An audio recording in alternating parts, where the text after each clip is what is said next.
Muito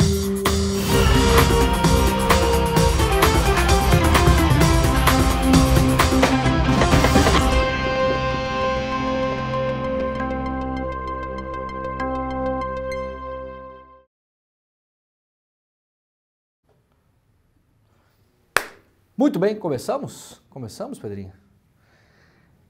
Muito bem, então tá bom. Segunda-feira, 28 de agosto, 7 horas da manhã, estamos correndo aqui, porque a coisa apertou.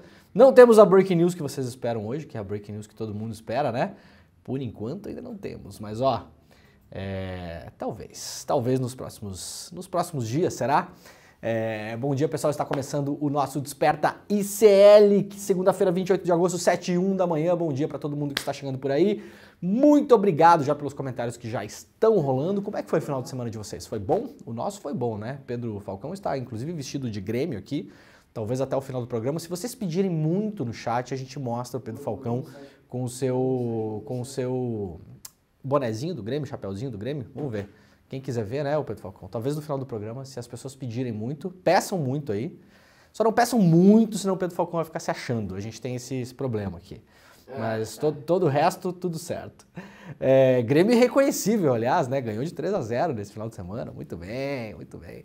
Parabéns pro Botafogo. O Botafogo tá jogando tão bem que até o Diego Costa voltou a fazer gol, gente. Que negócio inacreditável, né? Eu tô reclamando, mas falta um atacante como esse no nosso time, né? Galera, estamos ao vivo em todos os canais do ICL, também no canal do Eduardo Moreira, também no canal do Leandro Demori. Estamos, claro, em todas as redes sociais, nas mais relevantes, digamos assim. Então, quem quiser nos acompanhar no Facebook, tá lá no Facebook ao vivo. Estamos também no Instagram, no Twitter, na Twitch, mas fundamentalmente no YouTube. E também abrimos, claro, a nossa grande rede do Desperta. Estamos ao vivo na TVT, televisão aberta em São Paulo e Grande São Paulo, também na Rádio Brasil Atual em São Paulo também. E nos queridos amigos da TV Quirimurê, lá na Bahia. Aliás, preciso visitar a Bahia. Quando eu for para Salvador, preparem um cafezinho que eu vou lá visitar a TV Quirimurê também, tá bom, gente? Muito obrigado a todo mundo. Vai chegando por aí, vai deixando seu like, inscreva-se no canal e, por gentileza, quem estiver acompanhando este programa no computador ou com o celular na mão, pega o link deste programa e manda pra galera que você conhece, porque estamos aumentando a nossa audiência todas as semanas aqui. Ó, lembrando duas coisas importantes. Primeiro, as manhãs do ICL agora estão sendo tocadas somente neste link aqui, então vocês não precisam mais pular de um programa para o outro, tá? A gente está facilitando a vida de todo mundo. De manhã é como se fosse de fato uma programação de televisão. Então você começa o Desperta aqui comigo, depois do Desperta não precisa fechar o link, não precisa fazer nada. Quem assiste na televisão, quem deixa logado no celular, que acaba acompanhando a manhã toda, né, os programas do ICL, pode deixar paradinho aí, não mexa em nada, que logo depois começa o ICL Notícias primeira edição. Aliás, hoje estarei no programa fazendo uma participação. Depois teremos os outros dois programas que completam a nossa grade, o Em Detalhes e também o programa sobre negócios, tá bom? Gente, vamos lá, tem bastante coisa hoje no programa, vamos falar de muita coisa importante. Falaremos de dois assuntos que as pessoas esperam que a gente fale, né? A primeira delas, Cristiano Zanin, vamos falar de Cristiano Zanin, sem dúvida, e vamos falar também sobre os caminhos que a CPI do golpe está tomando. Aparentemente teremos aí uma eventual passada de pano geral na CPI, né? Apesar do muito respeito que eu tenho por vários parlamentares que estão participando dessa CPI, nós falaremos aqui as coisas que importam de fato e vamos colocar o motivo pelas quais elas não devem caminhar pelo caminho que talvez estão caminhando, né? A CPI mostra ventos aí de que vai pegar alguns militares e indiciá-los como lobos solitários, como se não fosse responsabilidade das Forças Armadas Brasileiras, o que aconteceu antes e durante o 8 de janeiro. Então a gente vai falar sobre isso aqui. Antes de mais nada, eu quero mostrar uma nota de apoio muito importante lá do Ministério dos Direitos Humanos, do meu querido Silvio Almeida, né? Sempre muito corajoso. São poucos, gente, olha só, são poucos os países do mundo que estão apoiando o Julian Assange. Isso é, para além de tudo, um absurdo. Para quem não lembra, o Julian Assange, criador da plataforma Wikileaks, plataforma que publicou ao longo aí de muitos anos vários segredos de Estado, principalmente dos Estados Unidos, mostrando, primeiramente, as primeiras revelações da Wikileaks mostravam crimes de guerra dos Estados Unidos no Iraque e no Afeganistão. Tem um vídeo clássico que mostra lá, né, os soldados americanos metralhando pessoas em solo, pessoas que não eram criminosos, que não estavam envolvidos com a guerra, crianças, jornalistas. sendo metralhados pelos Estados Unidos. O Julian Assange foi o cara que teve a coragem de botar isso no ar e é um cara que está sendo perseguido até hoje. Hoje encontra-se preso, né, no Reino Unido, em Londres, e os Estados Unidos pedem a sua extradição. Argumento principal dos Estados Unidos: Julian Assange não é um jornalista, ele ajudou outras pessoas a cometerem hackeamento e roubo de documentos sigilosos dos Estados Unidos. Isso é obviamente uma falácia, não são os Estados Unidos que têm que definir quem é jornalista e quem não é. Não reconhecemos neste programa o direito dos Estados Unidos definirem isso, não é papel deles. Na verdade, pouco me importa a opinião dos Estados Unidos sobre isso. Agora, se isso for aceito de fato, vai balizar daqui para frente, no mundo todo, segundo o que dizem os norte-americanos, quem é jornalista e quem não é jornalista. Essa questão de ter ajudado as pessoas a terem cometido esses crimes é também absurda, porque você alarga o entendimento sobre o que é ajuda. Eu já falei sobre isso várias vezes, me encontrei inclusive na semana passada, na quinta-feira, com o John Shipton, o pai do Julian Assange. Daqui a pouquinho a gente vai colocar um vídeo aqui do John, mostrando o que a gente fez lá no encontro. Tinha mais de 200 pessoas nesse encontro para apoiar o Julian Assange em Porto Alegre. Falei sobre isso inclusive. Imaginem, por exemplo, que uma fonte entra em contato com um jornalista, o que é bastante comum, e fala o seguinte: acontece toda hora. Comigo já aconteceu, na semana passada deve ter acontecido 2 vezes, em uma semana, já acontece toda hora. Entra em contato com o jornalista e fala o seguinte: olha só, eu tenho um material importante para passar para você. Qual é o jeito mais seguro para eu te passar esse material? E eu, como jornalista, falo: olha, baixa esse aplicativo aqui, por exemplo, né? Não manda pelo aplicativo X, manda pelo aplicativo Y. Não dá mais para falar X agora, que o X agora é o Twitter, né? Não manda por este aplicativo, manda por outro. Ou, esses documentos que você tem que me passar, me manda por um serviço de nuvem. Usa o site e tal. Isso é super comum, super comum. É a maneira como os jornalistas se comunicam com suas fontes. E você ajuda a fonte a se comunicar de modo seguro. Isso pode ser considerado, a partir do entendimento sobre o caso do Julian Assange, uma ajuda eventual a criminosos. Isso é super perigoso. Eu, como jornalista brasileiro, se estiver publicando informações que os Estados Unidos considerarem relevantes para eles, informações em que eventualmente eles possam me enquadrar, eu, Leandro, como um cara que infringiu o ato de espionagem, por exemplo, nos Estados Unidos, se eu estiver fora do Brasil em um determinado momento, fizer uma viagem para fora do Brasil, eu posso ser preso. Posso ser preso e posso ter um pedido de extradição para os Estados Unidos, eu como jornalista brasileiro. Esse é o caso do Julian Assange. Poucos governos têm se colocado do lado do Assange. Felizmente, cresce muito a manifestação pública em relação à soltura do Assange. Teremos um próximo passo importante em outubro agora. Lembrando, Julian Assange está preso em uma penitenciária de segurança máxima em Londres, isolado, passando por momentos terríveis. E agora o Ministério do Silvio Almeida, dos Direitos Humanos e da Cidadania, soltou uma nota de apoio no final de semana, publicada ontem. Na semana, representantes do Ministério dos Direitos Humanos e do governo federal receberam o John Shipton, o pai do Julian Assange. Por ocasião da honrosa visita, expressamos nosso apoio à luta do jornalista, de seus familiares, de seus amigos e de movimentos sociais por todo o mundo pela sua liberdade e pela liberdade de imprensa, em tempos em que o conceito de liberdade vem sendo cinicamente manipulado por grupos de extrema-direita. Aliás, grupos de extrema-direita esses que não estão pedindo a libertação do Assange, né? Incrivelmente, né? A liberdade descomprometida totalmente com a solidariedade, a defesa da liberdade de Assange e a defesa da liberdade de imprensa, pelo contrário, assumem seus sentidos genuínos e plenos. Trata-se da liberdade associada totalmente à responsabilidade social. No caso, que foi o que Assange fez, né? De trazer à tona informações relevantes e de interesse público a diversos países.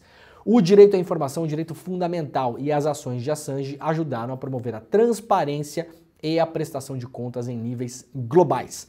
Além disso, sua situação atual levanta preocupações sobre o devido processo legal e os direitos de um indivíduo frente a possíveis perseguições políticas. Assange e o Wikileaks trouxeram à tona informações com impacto em governos e empresas, e essa é a razão da perseguição judicial. Um verdadeiro lawfare. A causa de Assange é a causa dos direitos humanos, assina Silvio Almeida, ministro de Estado dos Direitos Humanos e Cidadania. Parabéns para o Silvio Almeida pela coragem, obrigado ao pessoal do Ministério dos Direitos Humanos. Isso aqui é raro acontecer no mundo, porque na prática é o governo brasileiro peitando o sistema de perseguição judicial dos Estados Unidos em relação ao Julian Assange. em relação aos jornalistas de todo mundo. Tem jornalista, inclusive na mídia brasileira, que está calado sobre esse caso. Lembrando, Assange ficou 7 anos praticamente preso, na verdade, na Embaixada do Equador em Londres, e agora, desde 2019, está preso de fato em uma penitenciária em Londres. Os jornalistas, a maioria dos jornalistas que trabalham na imprensa comercial, vários deles que tem semanas que a gente elogia, tem semanas que a gente critica, porque assim é a vida, né? Lamentavelmente, eu gostaria de avisar os colegas jornalistas que ninguém é perfeito, nem mesmo vocês, né? Acontece de vocês cometerem barberagens, né? Não se posicionarem sobre coisas que tem que se posicionar e neste momento não estão se posicionando. Se vocês assistirem os canais comerciais de notícias, vocês verão pouquíssima gente ou quase ninguém falando sobre o caso Assange. Isso vai voltar contra nós. Escrevam o que eu estou falando.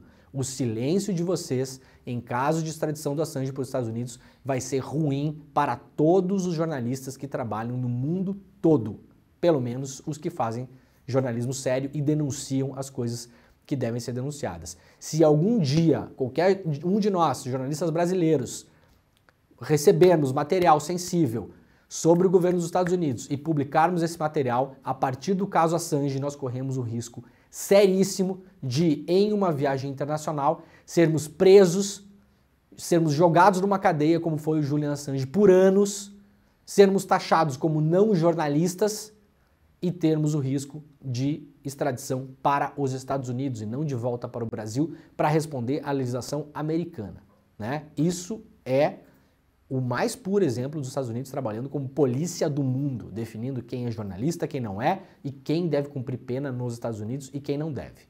Atenção, quem está quieto, por favor, coloque a mão na consciência e comece a falar sobre esse caso. De novo, em outubro nós temos mais uma definição importante e a tendência, por enquanto, pelo que vimos no processo, é que a Grã-Bretanha concorde com a extradição do Assange para os Estados Unidos. Por isso é preciso muita gente falando nos próximos tempos para que isso seja revertido, das instituições e também os jornalistas. Então, se você acha que não é com você, minha cara e meu caro, vocês estão bastante enganados. Vamos lá, em relação ao apagão que houve na semana retrasada, né? Aliás, no Brasil todo, né? Dados errados podem ter levado a apagão. Fala, Pedrinho. Sim, o vídeo do Assange, é verdade. Temos um vídeo. Atenção, antes de mais nada. Na semana passada, quando eu encontrei com o John Shipton, o pai do Assange, que estava no Brasil, está no Brasil, aliás, até agora, né? Deve ir embora só no final dessa semana. Nós fizemos uma sessão de cinema sobre o filme que ele está lançando no mundo todo, sobre a luta de um pai tentando libertar o filho. Lotamos a Sala Redenção, que é a sala que fica dentro da Universidade Federal do Rio Grande do Sul, ali próximo do Parque da Redenção, uma sala de cinema. Ficou muita gente de fora, aliás, pedi desculpa para as pessoas, tentei realocar a galera lá, mas não deu, né? O pessoal ia acabar trancando a saída de emergência e não pode, né? E muita gente acabou ficando de fora. Lotação máxima, e aí eu fiz um vídeo que o John depois pediu para eu mandar para ele e eles vão mostrar esse vídeo para o Assange em uma ligação, porque o Assange não está podendo receber visita, para além de tudo. Então, quando a Stella, a esposa do Assange, ligar para ele de novo, ela vai mostrar esse vídeo que a gente fez em Porto Alegre, para dar um ânimo também para o Julian, para saber que tem apoio aqui fora, tem um apoio lá de uma cidade do sul do Brasil chamada Porto Alegre, né, que eventualmente ele vai olhar e falar, nossa, as pessoas estão me apoiando em vários lugares do mundo, então vamos tocar o vídeo para vocês verem também aqui, vai lá. Vou começar a filmar e eu vou pedir o seguinte, da próxima vez, ó, tô filmando vocês, tá? Da próxima vez que você falar com o Julian e puder mostrar um vídeo para ele, você mostra esse vídeo dizendo que o Brasil está desejando que ele saia e que ele possa viver uma vida como ele prometeu para você. Ele prometeu que não vai mais entrar em encrenca, vai viver como um monge. Então ele pode viver como um monge no Brasil. Então essa galera vai bater uma salva de palmas para Julian.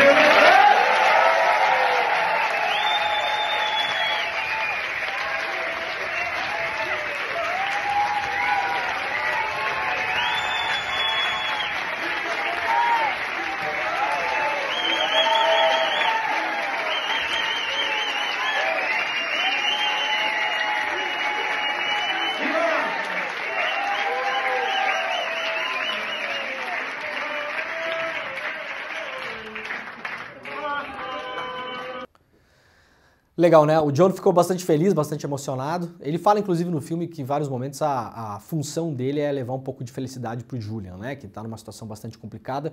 Pediu para eu mandar esse vídeo para ele, mandei o vídeo para ele depois. Ele falou que vai mandar para Stella, que é a esposa do Julian, para mostrar pro Julian. Então é importante esses momentos de apoio, né, e de felicidade também. Falou que o Julian, em determinado momento, confessou para ele que quando ele saísse da prisão, ele gostaria de viver no México, né, porque acha o país muito solar e muito feliz, né, as pessoas são muito próximas, né, são diferentes dos países anglo-saxões, por exemplo, onde ele está agora. E eu falei pro John, aliás, o governo brasileiro fez um convite, vai fazer um esforço público para que o Assange possa vir viver no Brasil, numa espécie de asilo, né, político. E eu falei pro John que é melhor o Julian viver no Brasil, porque o México fica muito perto dos Estados Unidos, né? Fiz essa brincadeira com ele. O John, um cara muito tranquilo, um cara muito cordial também. Se emocionou muito nesse dia, nos agradeceu bastante lá também, no que não precisaria ter agradecido, porque esse é um apoio legítimo. Então quero agradecer também as pessoas que estiveram na Sala Redenção aquele dia para assistir o filme e para fazer essa salva de palmas e esse apoio para o Julian Assange. Vamos lá, gente. Dados errados podem ter levado a apagão, aponta ONS. O primeiro informe sobre a apuração do apagão do dia 15 de agosto aponta que geradores não enviaram informações corretas sobre o desempenho de seus equipamentos para o Operador Nacional do Sistema. Essa imprecisão teria comprometido o planejamento e a operação do sistema, algo que é feito diariamente com base nesses dados enviados por empresas. O operador não especificou quais empresas e fontes, se forem hidrelétricas, térmicas, eólicas ou solares, que teriam fornecido os dados que não bateram e reafirmou que, por causa da complexidade do evento, permanece aprofundando as análises. Desde o apagão, no entanto, já alterou a operação, utilizando mais hidrelétricas para dar mais estabilidade ao sistema. Dados são a essência do bom funcionamento do setor elétrico. O planejamento e a operação do dia a dia consideram as informações enviadas por todos os agentes da geração, da transmissão e da distribuição, explicam os especialistas da área. A ONS e a empresa de pesquisa energética precisam de informações corretas dos parâmetros elétricos e energéticos de todas as fontes, sobretudo das renováveis, para poder operar e planejar o sistema, garantindo a confiabilidade a mínimo custo, afirma o Luiz Augusto Barroso, presidente e consultor especialista em gestão.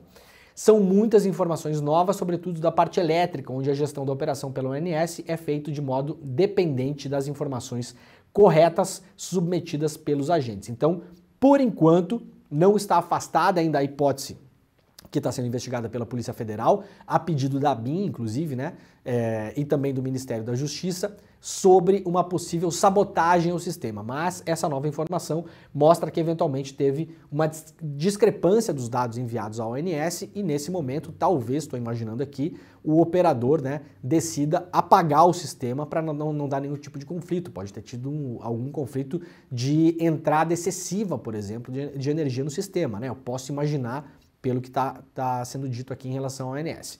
Então vamos seguir aí atentos a isso, né? Se foi isso, menos mal, né? Do que algum tipo de sabotagem, que é o que se desconfiava no começo também e ainda está em aberto. Gente, o apresentador Faustão passou por um transplante do coração. Na semana passada falamos aqui que ele estava internado no Hospital Albert Einstein, né? Precisando de um coração e aí rapidamente conseguiu esse coração. Faustão passa por transplante de coração, o hospital diz que cirurgia foi um sucesso, a operação demorou 2 horas e 30 minutos, o apresentador está internado desde o dia 5 devido à insuficiência cardíaca. Isso aqui foi publicado ontem pela Folha no final da tarde. E aí, esses momentos, muita gente fala, mas por que vai se falar só do Faustão, né? Várias pessoas têm transplante todos os dias. Bom, mas o Faustão é uma figura pública, conhecida, isso gera interesse das pessoas, as pessoas clicam nas notícias para saber, e eu sempre digo, tem momentos desses que são completamente inúteis, né?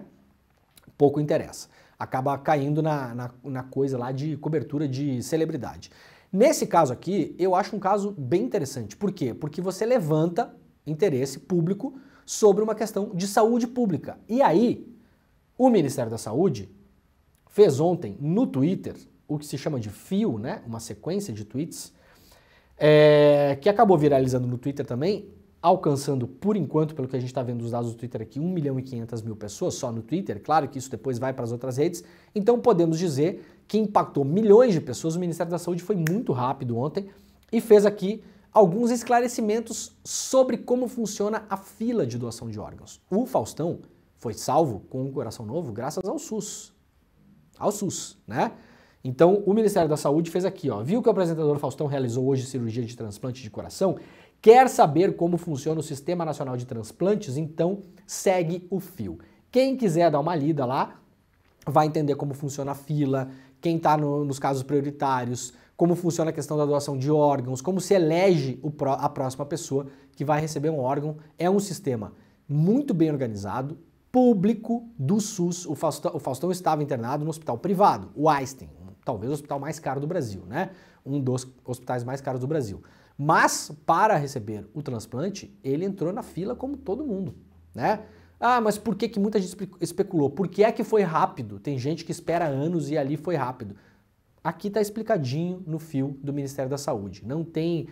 Não pulou a fila, não é porque é rico, não é porque estava no Einstein, entrou dentro de uma prioridade, estava na prioridade, era um caso grave, estava já passando por diálise, o Faustão, né? Só que não depende só disso, depende do tamanho do órgão que é doado, é uma série de fatores. De estado para estado, os órgãos dificilmente viajam, então eles ficam no estado porque é perigoso o órgão viajar e acabar não chegando com qualidade para ser transplantado, né? Então a preferência é ficar muito próximo dos locais onde as pessoas estão internadas, tudo explicado nesse fio do Ministério da Saúde. Dá uma olhada lá no Twitter do Ministério da Saúde que está explicadíssimo. Gente, notícia importante no final de semana, o padre Júlio Lancelotti recebeu mais uma ameaça, tá aqui o bilhete, né? Foi deixado um bilhete na porta da paróquia. Para quem não está vendo o programa, para quem está vendo, tá aqui o bilhete na tela. Para quem não está vendo o programa, eu vou ler rapidamente o bilhete aqui. Eu não entendo quem ameaça o padre Júlio Lancelotti, cara. Como um cara que dá comida para quem não tem comida e cobertor para quem está passando frio é um grande inimigo da extrema-direita, né? Diz muito sobre a direita e a extrema-direita brasileira, os conservadores brasileiros, né? Os reacionários brasileiros, né? Qual o seu grande inimigo? Um padre que dá comida para quem está passando fome. Muito bem. Quem será o herói, né? Quem será? Surpresa, né, Pedro Falcão? Nenhuma, né? Nada. Quem será o herói da pessoa, né? O grande inimigo dela é um padre, né? Que tá ali dando comida para as pessoas. Esse é o grande inimigo, é o grande objetivo da vida da pessoa, é fazer o quê? Escrever um bilhete e deixar na porta da paróquia da pessoa, falando Padreco de M. Tá escrito no bilhete aqui. Pensa que aqui é partido político, defensor dos direitos dos bandidos. Bandido, o cara que tá na rua, né? Ferrado, né? Fazendo xixi nas próprias calças, não tem onde dormir, não tem o que comer. Esse é o grande bandido, essa é a grande preocupação da pessoa, na vida da pessoa, é atacar um ser humano que está ali fazendo bem para essas pessoas. Realmente é uma escolha de inimigo bastante peculiar, diz muito sobre a pessoa, né? Petista vagabundo, claro, porque se está defendendo bandido só pode ser petista, né? Quem não é petista não vai estar fazendo isso, vai estar fazendo o quê? Votando no Bolsonaro, possivelmente, né? Achando quem? Achando o terrorista do caminhão bomba de Brasília o grande herói da nação, né? Só posso imaginar que seja isso. Usa o povo para te favorecer. Qual o grande favorecimento do padre Júlio Lancelotti? Me digam. O cara só se incomoda com esse negócio, né, ô Pedro Falcão? Se o cara tivesse quieto lá rezando missa, uma vez por semana, a vida dele seria mais fácil ou mais difícil? É mais fácil, né? Pô, ele só se deitou com o pessoal de rua, deu comida. Né? Onde é que estão os bandidos? Qual o problema dos caras ali? Por que o Júlio Lancelotti? Isso é uma questão até freudiana, né? Por que o Júlio Lancelotti é o inimigo do MBL, do Arthur Duval, o caçado lá, Mamãe Falei, né? Por quê? Qual o problema que essas pessoas têm? Seu dia de reinado aqui vai acabar, é a ameaça que tem no final do bilhete, né? Podes esperar, e aí no final tem escrito a lápis FDP, né? Todo mundo sabe o que significa. Claro, virou notícia e as câmeras de segurança acabaram flagrando o cidadão lá. É um cidadão de 72 anos, né, o autor. Publicou no domingo, o padre Júlio Lancelotti publicou no domingo o bilhete de ameaças que foi deixado na porta da paróquia São Miguel Arcanjo, na zona leste da cidade de São Paulo. Um senhor de 72 anos foi encaminhado ao 8º Distrito de Polícia do Brás após confessar ter escrito o bilhete. O caso foi registrado como injúria e ameaça. O autor é conhecido da vítima, denunciante, e disse em depoimento que não pretendia fazer efetivamente mal a ela. Não, o cara deixou esse bilhete lá pra quê? Era uma pegadinha, né? Claro. Não é pra fazer mal pro padre. É pra deixar lá pra tirar uma onda. Né? É brinks. É só na brincadeira, né? O padre foi orientado quanto ao prazo de 6 meses para representar criminalmente contra o autor. A mensagem, portanto, foi deixada lá na paróquia, né? Essa mensagem aqui. E o senhor foi identificado, né? Tá aí a imagem dele. Foi flagrado pelas câmeras da paróquia, né? Fumando um cigarrete, dando uma caminhada pela manhã e, por que não, né? Vamos fazer ameaça a um senhor que dá sopa para quem não tem comida. Não tem mais nada para fazer, né? E aí, tá aí, foi identificado. E agora o padre Júlio Lancelotti tem 6 meses para decidir se faz a representação criminal ou não. Se não fizer, não vai acontecer nada com esse senhor, né?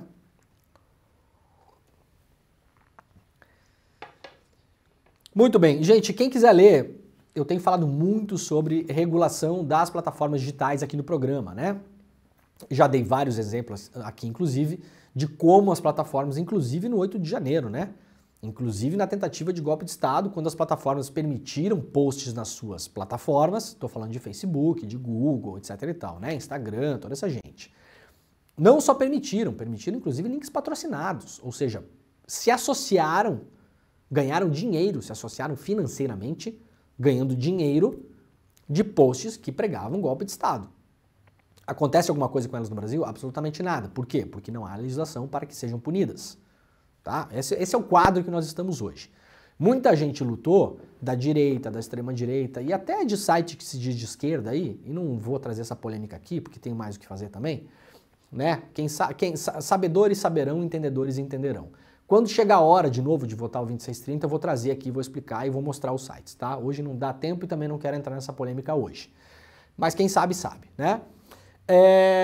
Não regulamos a internet aqui no Brasil, por interesses econômicos, diretamente desses sites que eu estou falando, que têm contratos com o Google, que ganham dinheiro com isso e que ganham dinheiro, que enriquecem, que enchem os bolsos, que enchem as burras, que tratam só de interesses pessoais, privados, financeiros, com o caos que nós vivemos. E o Brasil, problema do Brasil, né? Você que está assistindo aí, problema seu.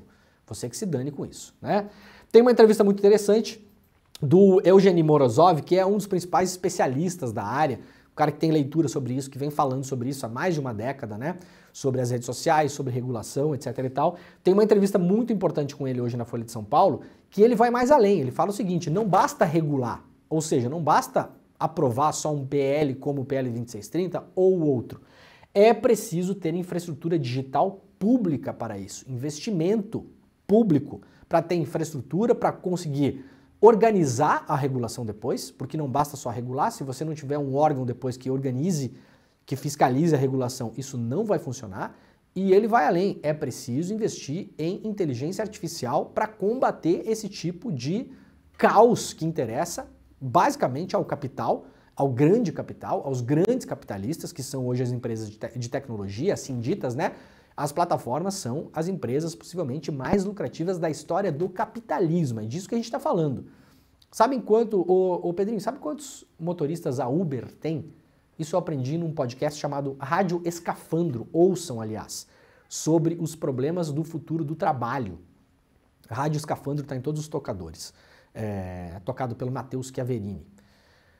Sabe quantos motoristas a Uber tem no mundo todo? 5 milhões de motoristas que dirigem para Uber. Só na Uber? Só na Uber. Esquece todos os outros. Isso é uma empresa, 5 milhões de motoristas.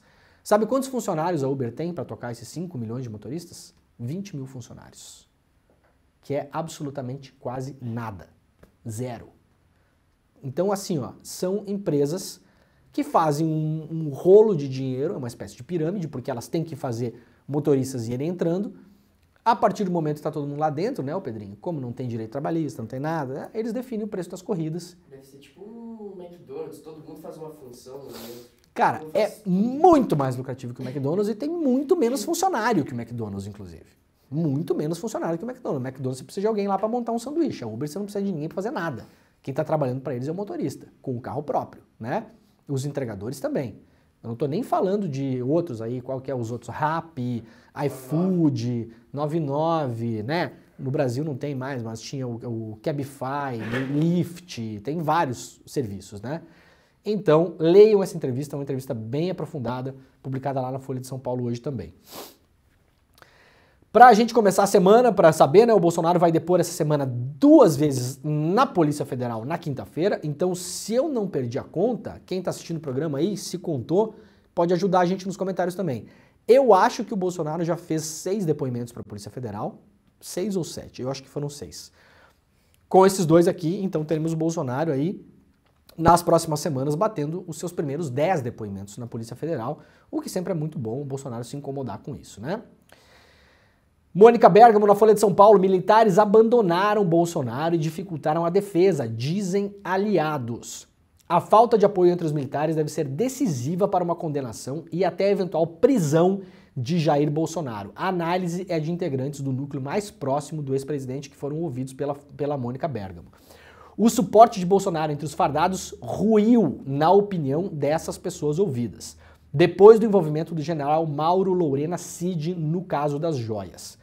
Antes disso, havia a expectativa de que setores militares pudessem dialogar, ou seja, fazer pressão sobre o judiciário por Bolsonaro pela liberdade do tenente-coronel Mauro Cid, o filho do general. O ex-ajudante de ordens do Bolsonaro, o tenente é um dos pivôs do escândalo das joias, né, e não só. Os indícios de que tanto o tenente quanto o general manejavam recursos de Caixa 2 em benefício de Bolsonaro teriam desmoralizado qualquer tentativa de militares de interferir no processo. Pela mesma análise, eles lavaram as mãos e se afastaram do problema, deixando Bolsonaro de lado. O general Mauro Lorena Cid emergiu dos escândalos depois das mensagens do filho, o tenente-coronel Mauro Cid, mostraram o pai ajudando a comercializar as joias de luxo do Bolsonaro. Aí o general, né, o pai, passou a ser investigado também. Em mensagens interceptadas pela Polícia Federal, o tenente diz que o pai general teria $25 mil para entregar em mãos, em dinheiro vivo, para o Bolsonaro. Bom, eu acho que tem isso e eu acho que tem outra coisa que não é isso também. Por quê? Nas últimas semanas, nós lemos na imprensa, eu trouxe aqui inclusive, várias notícias mostrando pressão de fardados em membros da CPI do golpe para evitar chamar generais e militares de alto escalão para fazer depoimento na CPI. Nós trouxemos essas notícias, né?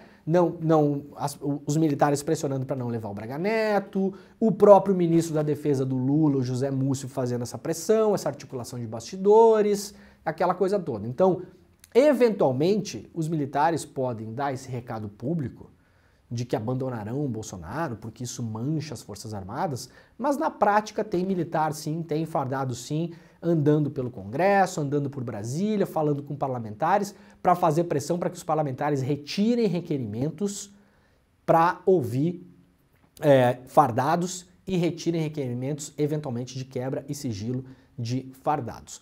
O Kleber Lourenço, lá no site O Cafezinho, no final de semana, trouxe uma notícia dessas, dizendo que muita pressão em cima da deputada federal Duda Salabert teria feito com que ela retirasse um requerimento da pauta da CPI que tinha relação com investigar gente de farda. A deputada ainda não se pronunciou sobre isso. Vou ficar de olho nas redes sociais da deputada, vou tentar falar com ela, inclusive, hoje. Na semana passada a gente tentou conversar, acabou que não casou os horários ali. Vou tentar falar com a deputada para entender exatamente se é isso, se os militares estão pressionando os deputados de fato e se isso está surtindo pressão. Esse é o grande problema que teremos a partir de agora. Por quê? Reportagem do Felipe Pereira e da Gabriela Vinhal no UOL em Brasília. CPI do 8 de janeiro sinaliza tratar militares golpistas como lobos solitários. Eu vou fazer o seguinte, eu vou até levantar. Se isso aqui for feito, com todo o respeito que eu tenho a vários parlamentares que estão na CPI da Covid, o nome disso aqui é pizza. O nome disso aqui é pizza. E eu vou explicar por que o nome disso aqui é pizza. Se a CPI caminhar para esse lado, e nós podemos, inclusive, os parlamentares, senadoras, senadores, deputados, todos que estiverem sofrendo pressão podem falar comigo, viu? Que a gente coloca aqui. Se o grande problema que vocês têm hoje é sofrer pressão de fardados, e essa pressão é efetiva, ou seja, se vocês estão sendo vítimas de algum tipo de achaque das Forças Armadas, Isso precisa ser denunciado. Esse espaço aqui está abertíssimo para isso. Todos os deputados, deputadas, senadoras, senadores que quiserem falar sobre isso, o espaço aqui está aberto para falar sobre isso. Agora, a consequência é que a gente vai, mais uma vez, livrar a cara da instituição Forças Armadas. E isso, o nome disso, nessa CPI, é pizza. É pizza. Eu vou ler primeiro a notícia e depois eu vou explicar por que é pizza. Tem vários elementos, eu vou dar um só hoje aqui.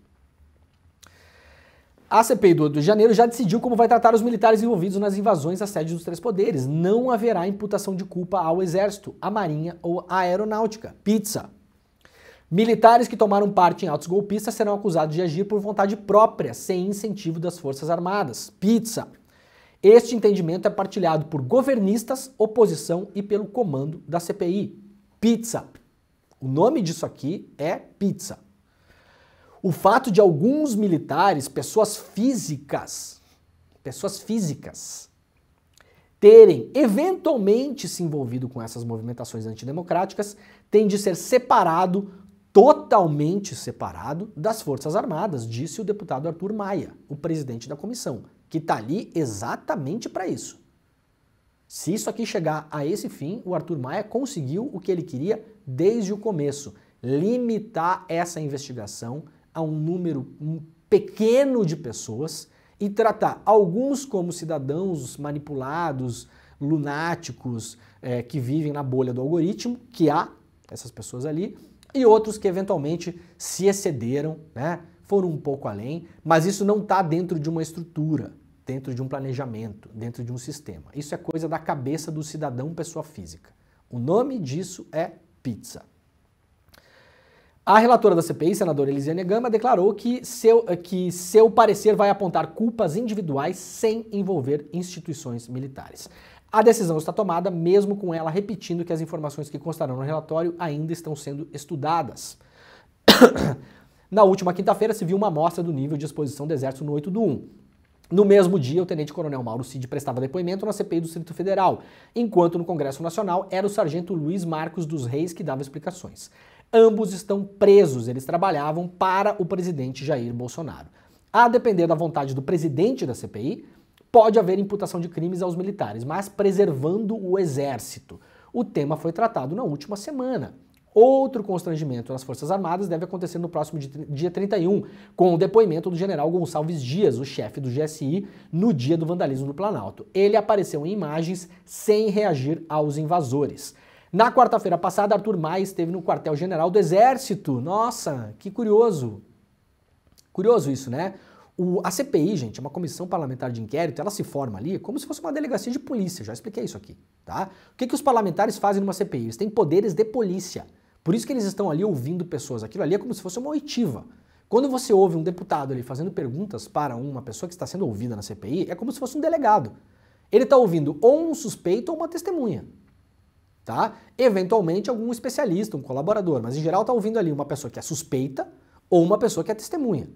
A partir disso, a CPI pode decidir quebra de sigilo bancário, fiscal, telefônico, telemático, pode determinar prisões. Então a delegacia, a CPI naquele momento, ela age como se fosse uma delegacia, tá? Grosso modo, para que a gente entenda aqui. Muita gente não entende muito o que está acontecendo numa CPI, né? Quem é o presidente da CPI? É como se fosse o titular do inquérito. Né? A relatora também, é ela que vai fazer o relatório. Ela é a titular do inquérito, na verdade. Aí o presidente da CPI vai lá para o quartel do Exército e faz um encontro com o comandante-general Tomás Ribeiro Paiva. Na ocasião, os dois teriam manifestado a intenção de culpar indivíduos, mas não instituições. Após a reunião, Maia elogiou o Exército, que chamou de fundamental para a democracia. O nome disso aqui é pizza. Eles vão pegar meia dúzia, e vou falar o bom português aqui, 7h40 da manhã. Meia dúzia de Zé Ruela, que é ajudante de ordem do Bolsonaro, os caras que não tem mais como se salvar, tipo o Mauro Cid, talvez o pai do Mauro Cid, talvez chegue lá, talvez, e vai acabar por isso mesmo. Por que é que isso é um absurdo?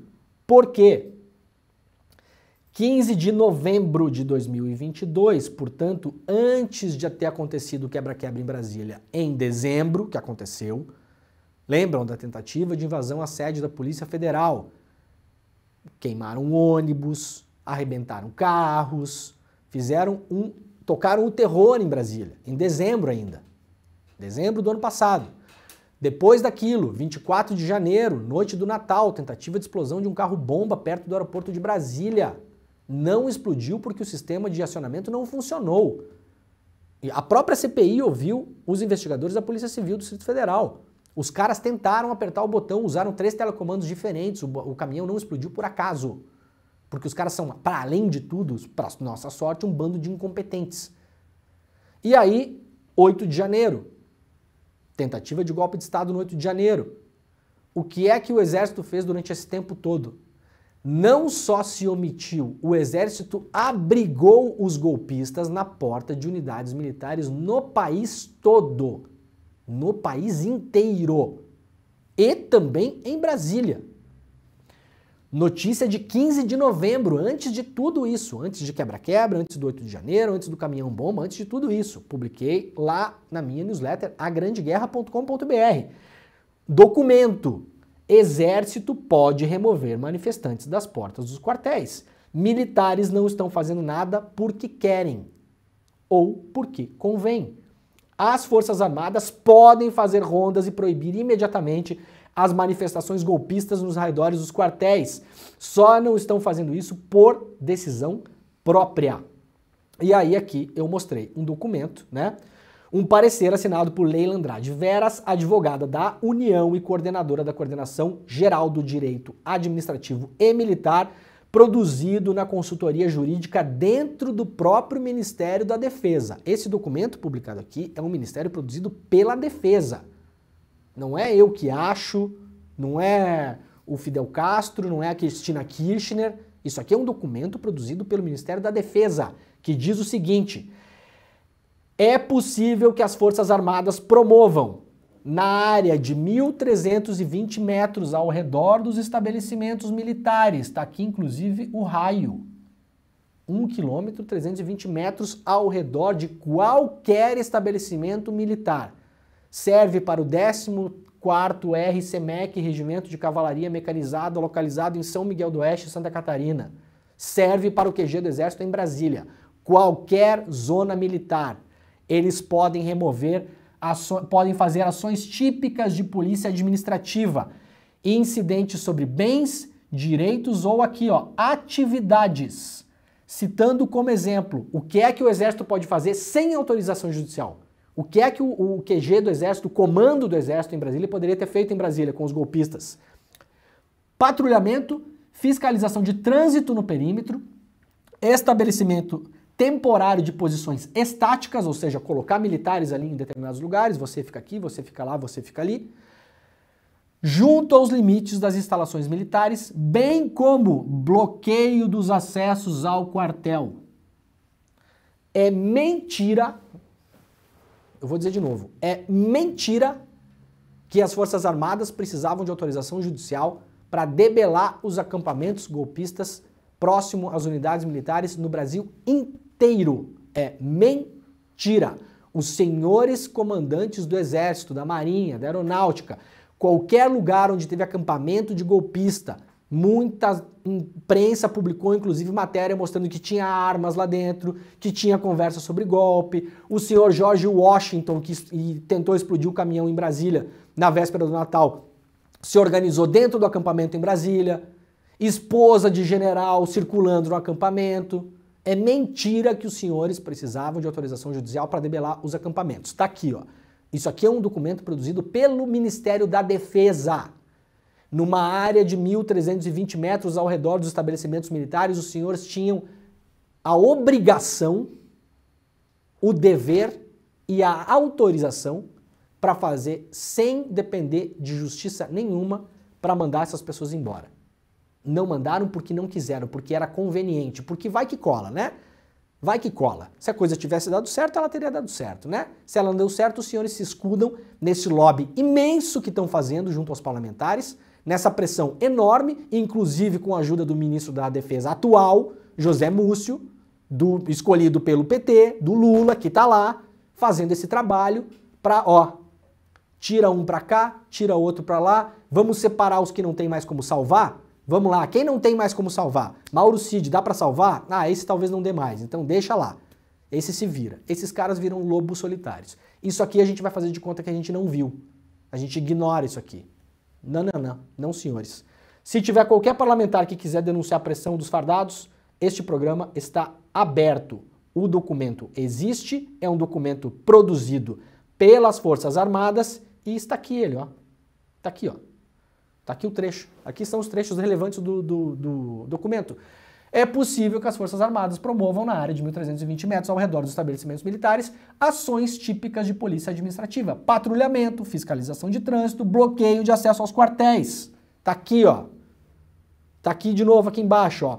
Logo, isso aqui de novo é o documento. Isso aqui não fui eu que escrevi, ó. Isso aqui são 2 trechos do documento.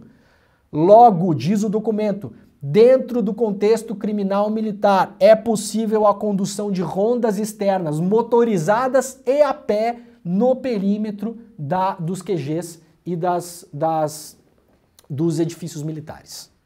Então, isso não é decisão de lobos solitários. Isso é uma decisão de comando, é uma decisão de quem manda. Os caras deixaram os acampamentos rolar, tinha denúncia de um monte de coisa rolando lá dentro. O cara que explodiu o caminhão de Brasília comprou um monte de arma, entupiu uma caminhonete de arma, levou essa caminhonete para as proximidades do QG e, segundo a Polícia Civil, a intenção dele era distribuir esse armamento assim que o golpe começasse, para os acampados.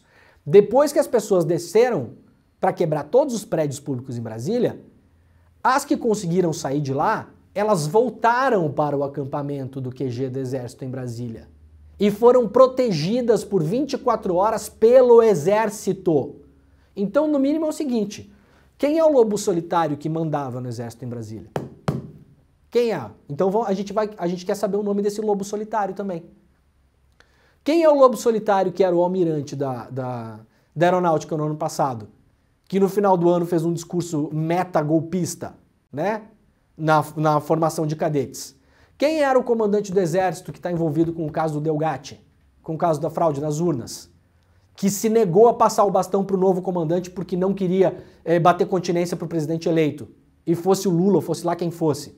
Quem é esse comandante? Esse é lobo solitário também? Então vamos fazer o seguinte, CPI. A gente vai pegar os lobos solitários. O antigo comandante do Exército, o almirante da Marinha, o ministro da Defesa, que inclusive estava a par desse documento aqui, porque se eu conheço esse documento e publiquei, o ministro da Defesa tinha obrigação de conhecer também, né?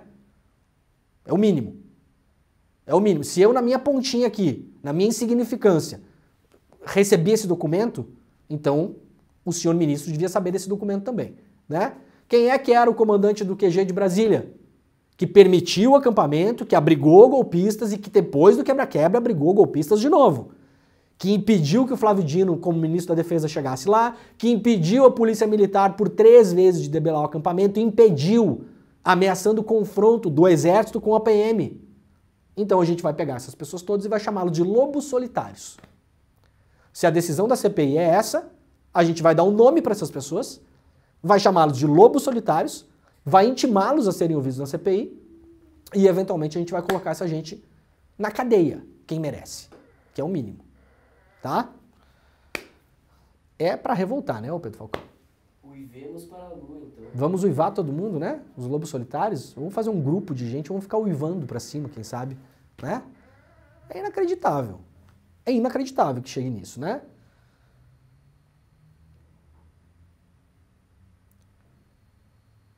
Pra quem tem dúvida sobre os crimes que as pessoas estavam cometendo na porta dos quartéis, se os senhores comandantes não sabiam, podiam ter lido a newsletter aqui, em novembro do ano passado.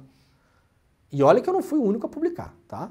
Não fui o único a alertar. Pelo contrário, né? Fui um entre milhões que falaram a mesma coisa. Ah, mas que crimes essas pessoas estão cometendo? Elas estão apenas ali rezando, sendo patriotas. Artigo 359-M. Tentar depor por meio de violência ou grave ameaça o governo legitimamente constituído. Artigo 286, incitar publicamente a prática de crime. Eu vou repetir o que eu falei aqui semanas atrás. Se todos os acampamentos que estavam na porta dos quartéis no Brasil nesses anos todos, principalmente em 2022, né? Se fossem acampamentos da Marcha da Maconha, os senhores deixariam as pessoas acampadas ali? Ou desceriam a borracha nas pessoas? Os senhores dariam água para elas? Permitiriam gato de luz clandestino puxado de poste? Eventualmente da rede dos senhores, inclusive.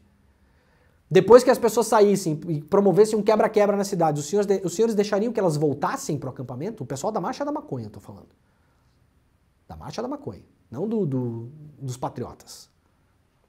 Os senhores botariam o peito no peito da polícia militar quando a polícia militar tentasse debelar os acampamentos? Não, né?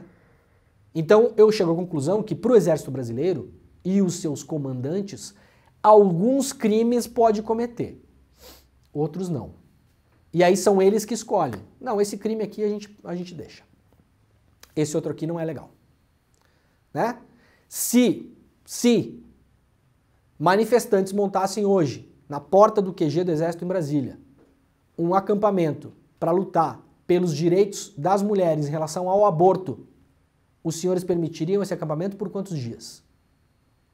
Até que estacionasse um caminhão do lado e começassem a jogar água em todo mundo e descer a borracha. Ora, não sejam cínicos, não me venham com essa história. Tá? Lobo solitário, não dá. Tá caminhando para um caminho muito, muito ruim a CPI.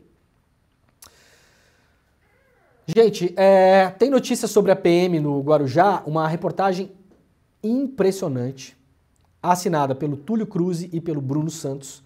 Eles foram até os locais onde a PM do senhor Tarcísio assassinou pessoas em busca de pura vingança em relação ao assassinato também brutal e lamentável de um soldado da Rota. Morto pela PM em Guarujá, tinha unhas arrancadas e alicate ao lado do corpo. Os repórteres andaram pelos locais onde aconteceram os homicídios, ouvindo testemunhas. E os relatos são brutais. Está mais do que evidente o que a gente falou desde o primeiro dia, porque não é porque eu tenho o dom da vidência, gente. Não é isso. Eu acompanhei como jornalista, tantas dessas operações e o resultado delas, que toda vez que a PM entra barbarizando em algum lugar e o resultado é uma dezena de mortos, vocês tenham certeza, há abuso da PM. Sempre.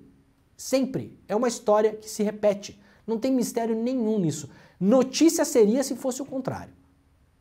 Infelizmente, nesse caso aqui, não é. A gente vai voltar mais a esse tema amanhã, porque eu quero falar rapidamente do Zanin antes da gente fechar a nossa rede, né? Coluna da Malu Gaspar, o próximo estresse da esquerda com o Zanin por voto no Supremo tem data marcada. A indignação entre setores progressistas com os votos do ministro Cristiano Zanin no Supremo, que marcou os últimos dias nas redes sociais e nas conversas de aliados de Lula, deve continuar nessa semana por causa de uma votação tida como crucial tanto para a direita quanto para a esquerda. A decisão sobre a adoção de um marco temporal para as demarcações de terras indígenas. O julgamento estava suspenso desde junho, será retomado nesta quarta-feira. O placar está em 2 votos contra o marco temporal, Alexandre de Moraes e Edson Fachin, e 1 voto a favor, Cássio Nunes Marques. A partir de quarta, votam André Mendonça e, se ninguém mais pedir vista, os outros 7 ministros. Já se sabe que Rosa Weber, que está prestes a se aposentar, também votará contra.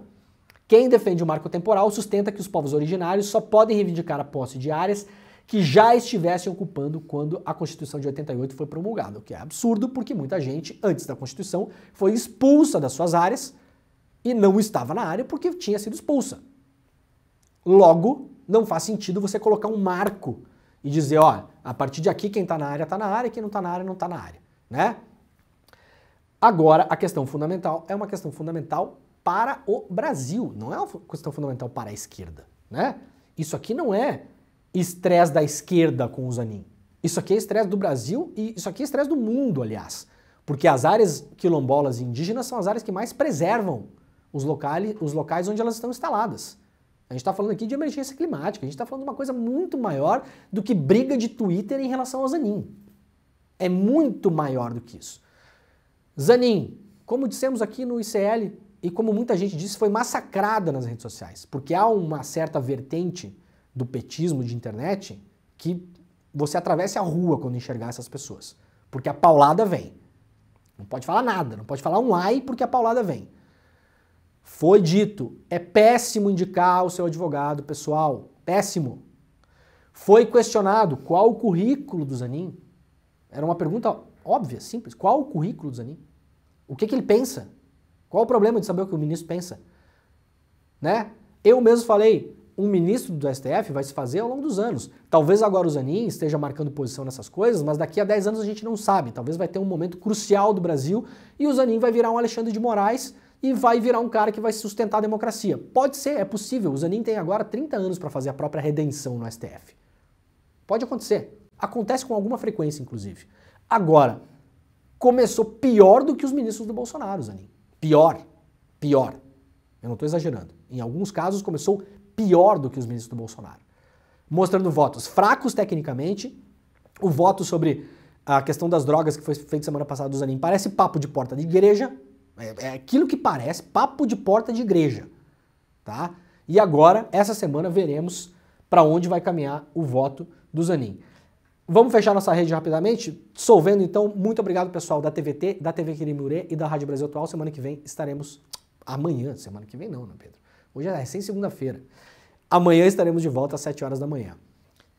Obrigado, gente.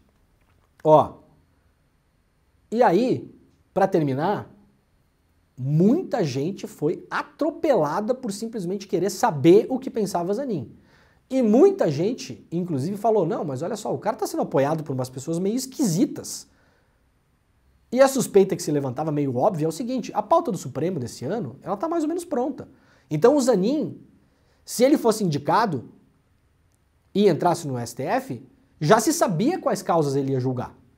A pauta estava pronta.